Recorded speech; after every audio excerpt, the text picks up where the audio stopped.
Hello दोस्तों। Pulmonary artery hypertension basically एक बीमारी है जहां पर हार्ट से लंग्स में जाने वाली नली का प्रेशर बहुत ज़्यादा बढ़ जाता है। जिस तरह व्यक्ति को सिस्टमिक हाइपरटेंशन होता है जिसमें शरीर में मौजूद नलियों का प्रेशर बढ़ जाता है, वैसे यहाँ पे पल्मोनरी आर्टरी का प्रेशर बढ़ जाता है जिसकी वजह से हार्ट को ज़्यादा काम करना पड़ता है और कई बार हार्ट फेल भी हो जाता है। आज हम इसके कारणों पर बात करेंगे, इसके ट्रीटमेंट स्ट्रैटेजी पर और इसके ओवरव्यू पर हमने सेपरेट वीडियोस किए जो कि आप हमारे चैनल पर देख सकते हैं। आज का टॉपिक में हम सिर्फ इसके कारणों को डिस्कस करेंगे। टॉपिक पर जाने से पहले जो लोग हमारे चैनल पर नए हैं उन्हें रिक्वेस्ट करूँगा कि चैनल को सब्सक्राइब करें, वीडियोस को लाइक करें, शेयर करें, फॉलो करें, कमेंट करें, पूरा देखिए। टॉपिक बहुत ही इंपॉर्टेंट और एक्सक्लूसिव है। ज़्यादातर किसी भी चैनल पे आपको ये कंटेंट नहीं मिलेगा क्योंकि एक सीरियस बीमारी है, डेंजरस बीमारी है, लेकिन बहुत कम डिस्कस होती है क्योंकि बहुत ज़्यादा कॉमन लोग इसके बारे में नहीं जानते हैं। इसलिए वीडियो को एंड तक देखिएगा। चलिए शुरू करते हैं पॉइंट वीडियो।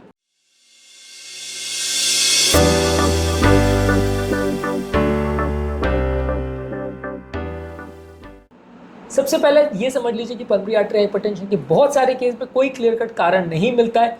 इसको इडियोपैथिक या प्राइमरी पल्मोनरी आर्टरी हाइपरटेंशन बोलते हैं। यहाँ पे आप अगर कोई एनालिसिस जेनेटिक का करते हो या एनवायरमेंटल फैक्टर्स को एनालिसिस करते हो तो कोई कारण मिल सकता है, पर ज़्यादातर इसको प्राइमरी बोलने का कारण ये है कि इसमें कोई भी क्लियर कट कारण अवेलेबल नहीं है, यानी किसी अननोन कारण की वजह से हाइपरटेंशन हो रहा है।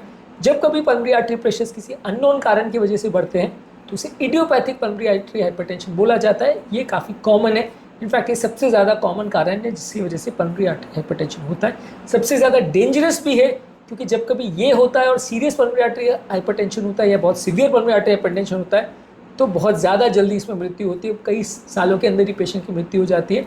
बहुत जल्दी पेशेंट हार्ट फेलियर में जाता है, किसी थेरेपी को रिस्पॉन्ड भी नहीं करता, तो इसलिए ये ज़्यादा डेंजरस फॉर्म माना जाता है। इसके अलावा दूसरा जो ग्रुप है उसको सेकेंडरी पल्मोनरी आर्टरी हाइपरटेंशन बोलते हैं, जहाँ पे किसी पर्टिकुलर कारण की वजह से पल्मोनरी आर्टरी प्रेशर बढ़ा है। प्राइमरी वाले में कोई कारण नहीं था, सेकेंडरी वाले में स्पेसिफिक कारण आपको पता है, तो कारण को ठीक करने से पल्मोनरी प्रेशर ठीक हो सकते हैं। इसमें मोस्ट इंपॉर्टेंट है लेफ्ट साइड की हार्ट की बीमारियां, यानी कि लेफ्ट साइड में अगर माइट्रल वाल्व या एओर्टिक वाल्व की कोई बीमारी है, लेफ्ट साइड का हार्ट फेलियर हो गया है या लेफ्ट साइड की कोई ऐसी बीमारियां है, कोई कार्डियोमायोपैथी है जिसकी वजह से लेफ्ट साइड का हार्ट बहुत डायलेट हो गया है या वीक हो गया है, तो बैक प्रेशर की वजह से लंग्स में पानी और ब्लड भर जाएगा और लंग्स में जब बहुत ज़्यादा एक्स्ट्रा ब्लड हो जाएगा, प्रेशर हो जाएगा, तो बैक प्रेशर की वजह से पल्मोनरी प्रेशर बढ़ जाएगा।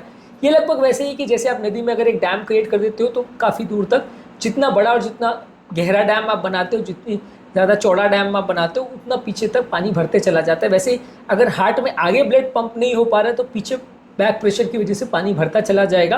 पहले वो लंग्स में भरेगा और फिर बैक प्रेशर की वजह से, क्योंकि पल्मोनरी आर्टरी राइट हार्ट से लंग्स में ब्लड लेके जाती है, तो जब लंग्स में ओवर कंजेशन है, वहाँ पर जगह नहीं है, तो पल्मोनरी आर्टरी का प्रेशर भी बढ़ जाएगा, तो इससे बैक प्रेशर राइट हार्ट पे पड़ेगा। यानी लेफ्ट हार्ट में जो प्रेशर था वो पल्मोनरी वेन में बढ़ा, उसकी वजह से लंग्स में बढ़ा, उसकी वजह से राइट पल्मोनरी आर्टरी में बढ़ा, उसकी वजह से राइट हार्ट में बढ़ा। तो एक बैक साइकिल चल रहा है कि एक स्टेप बाय स्टेप आगे आगे ब्लड नहीं जा पा रहा है, इसलिए पीछे बढ़ता जा रहा है। वो वैसे ये समझ लीजिए कि एक गाड़ी अगर रुक गई कोई ट्रैफिक जैम की वजह से या कोई एक्सीडेंट की वजह से, तो उसके पीछे पीछे पूरा काफिला लग जाता है, उसके पीछे पीछे कई गाड़ियाँ रुक जाती है, बहुत दूर तक जाम लग जाता है, क्योंकि अगर आगे जाने को जगह नहीं है तो पीछे जाम लगता चला जाएगा। तो वैसे ही कि आगे अगर ब्लड नहीं पंप हो रहा तो पीछे पूरा ब्लड भर जाएगा।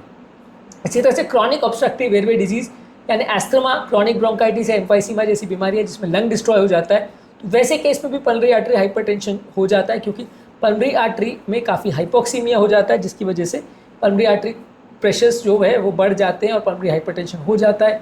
इसी तरह से लंग्स की कोई भी और बीमारी है जैसे इंटरस्टिशियल लंग डिजीज जो कि लंग्स को डिस्ट्रॉय करती है, पल्मोनरी फाइब्रोसिस है, इनमें भी पल्मोनरी आर्टरी हाइपरटेंशन होता है। इसी तरह से एक बीमारी है स्लीप एपनिया, जहाँ पे पल्मोनरी आर्टरी में वैसो कंस्ट्रक्शन हो जाता है। ये मोटे लोगों में होती है जहाँ श्वास की नली दब जाती है और वहाँ पे पेशेंट को हाइपोक्सीमिया होता है, वहाँ पे भी पल्मोनरी आर्टरी हाइपरटेंशन देखा जाता है। एक बीमारी है पल्मोनरी एम्बोलिज्म करके, जिसमें हार्ट से लंग्स में जाने वाली नली में ब्लड का क्लॉट जम जाता है, खून का थक्का जम जाता है, जिसकी वजह से ब्लड आगे नहीं जा पाता है और ऐसे लोगों में भी पल्मोनरी हाइपरटेंशन हो जाता है। पल्मोनरी एम्बोलिज्म पर ऑलरेडी हमने काफ़ी वीडियोस की जो कि हमारे चैनल पर देख सकते हैं।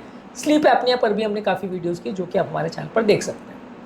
इसके अलावा कुछ कनेक्टिव टिश्यू डिसऑर्डर्स जो कि लंग्स को डिस्ट्रॉय करते हैं जैसे सिस्टमिक लूपस एरिथमेटोसिस और स्क्लेरोडर्मा, ये दोनों ही बीमारियों में पल्मोनरी आर्टरी हाइपरटेंशन हो सकता है। इसमें पूरा शरीर और लंग्स दोनों अफेक्ट होता है और कई कई चेंजेस देखने को मिलते हैं। ये बीमारियां ऑटो इम्यून डिजीज़ की कैटेगरी में आती है। इन बीमारियों में बॉडी में खुद के खिलाफ एंटीबॉडीज़ बन जाते हैं जो कि लंग्स को भी डिस्ट्रॉय करते हैं, उसकी वजह से पल्मोनरी आर्टरी हाइपरटेंशन हो जाता है। इसी तरह से कुछ जन्मजात हार्ट की जो विकृतियाँ हैं, जैसे हार्ट में छेद वगैरह की जो बीमारियाँ हैं, इसमें भी कई बार पल्मोनरी आर्टरी हाइपरटेंशन देखने को मिल सकता है। लिवर की कुछ बीमारियाँ, जैसे लिवर अगर डैमेज हो जाए परमानेंटली, उसको लिवर सिरोसिस बोलते हैं, वैसे में भी पल्मोनरी आर्टरी हाइपरटेंशन हो सकता है। और पोर्टल वेन थ्रोम्बोसिस है, जहाँ पे पोर्टल हाइपरटेंशन होता है, यानी पोर्टल वेन जो कि लिवर को ब्लड सप्लाई करती है, वहाँ पे अगर क्लॉट जम जाए तो पोर्टल हाइपरटेंशन होता है। और इस तरह के पेशेंट में किन्हीं कारणों की वजह से पल्मोनरी आर्टरी में भी हाइपरटेंशन होता है। हालांकि पोर्टल वेन और पल्मोनरी आर्टरी में कोई कनेक्शन नहीं है, लेकिन फिर भी जब पोर्टल हाइपरटेंशन होता है तो साथ में कुछ हार्मोनल चेंजेस की वजह से व्यक्ति को पल्मोनरी आर्टरी हाइपरटेंशन भी ज़्यादा देखने को मिलता है, यानी लिवर की बीमारियों में भी पल्मोनरी आर्टरी हाइपरटेंशन हो सकता है। इसी तरह से HIV की बीमारी में भी पल्मोनरी आर्टरी हाइपरटेंशन देखने को मिल सकता है, यानी एड्स की बीमारी में भी हो सकता है। कुछ दवाइयाँ और टॉक्सिन्स की वजह से भी, खासकर कुछ भूख कम करने वाली दवाई की साइड इफेक्ट्स में भी ये देखा गया था कि पल्मोनरी आर्टरी हाइपरटेंशन हो रहा है। हालांकि इन दवाइयों को बाद में बैन कर दिया गया। इसके अलावा कुछ और फैक्टर्स है, जैसे अगर किडनी का बीमारी है, कुछ ब्लड की बीमारी है और पल्मोनरी वैस्कुलेचर की कोई बीमारी है, तो वैसे लोगों में भी पल्मोनरी आर्टरी हाइपरटेंशन देखने को मिल सकता है। आज के टॉपिक में हमने बात करी पल्मोनरी आर्टरी हाइपरटेंशन के कॉजेस क्या होते हैं या कारण क्या होते हैं। किसी भी बीमारी के कारणों को समझना जरूरी है। यदि हम एक्यूरेट कारण को समझ पाएँ तो ही हम बीमारी का ट्रीटमेंट एक्यूरेटली कर पाते हैं। हर अलग अलग तरह के कारणों के हिसाब से ट्रीटमेंट स्ट्रैटेजी चेंज हो सकती है, इसलिए इन कारणों को जानना आवश्यक है। टॉपिक में उम्मीद करूंगा कि आपको कुछ जानने को मिला होगा। पल्मोनरी आर्टरी हाइपरटेंशन की ट्रीटमेंट और ओवरव्यू और टिप्स पर हमने सेपरेट वीडियोस किए, जो कि आप हमारे चैनल पर देख सकते हैं। टॉपिक एंड करने से पहले जो लोग हमारे चैनल पर नए हैं, उन्हें रिक्वेस्ट करूँगा कि चैनल को सब्सक्राइब करें, वीडियोज़ को लाइक करें, शेयर करें, फॉलो करें, कमेंट करें, पूरा देखें।